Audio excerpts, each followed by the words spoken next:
നമസ്കാരം. വിരുദ്ധ ആഹാരങ്ങളിലൂടെയോ അല്ലെങ്കിൽ നമുക്ക് 8 തരം സുഗന്ധദ്രവ്യങ്ങൾ, 8 തരം ദുർഗന്ധദ്രവ്യങ്ങൾ ഒരു പ്രത്യേക അളവിൽ തയ്യാറാക്കി എടുക്കുമ്പോൾ ഉണ്ടാകുന്നൊരു ചൂർണ്ണമാണ്, പ്രത്യേകിച്ച് രുചിയോ മണമോ നിരത്ത ചൂർണ്ണമാണ് കൈവിഷം എന്ന് പറഞ്ഞു കഴിഞ്ഞാൽ.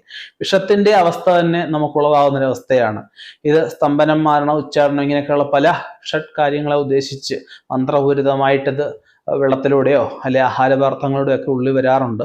ഉള്ളി വന്നു കഴിഞ്ഞാലുള്ള ഫലങ്ങളെ പറ്റിയൊക്കെ ഞാൻ ഈ ചാനലിൽ വ്യക്തമായിട്ട് വീഡിയോ ഞാൻ ചെയ്തിട്ടുണ്ട്. എന്തായാലും ഈ കൈവിഷം അല്ലെങ്കിൽ വിരുദ്ധ ആഹാരങ്ങൾ നമുക്ക് വരുന്ന ഈ ഒരു കൈവിഷം എന്ന് പറഞ്ഞ അവസ്ഥ നമുക്ക് ശരീരത്തിനെ, നമ്മുടെ മനസ്സിന്, ബുദ്ധി, ബോധമണ്ഡലത്തിനെ, കർമ്മ മേഖലയൊക്കെ ദോഷമായിട്ട് ബാധിക്കാം.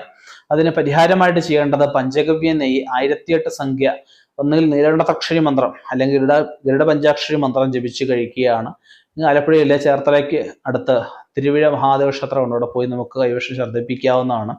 പിന്നെ നമുക്ക് ചെയ്യാവുന്ന ഒരു കാര്യമാണ് നീലകണ്ഠാക്ഷരി മന്ത്രം കൊണ്ട്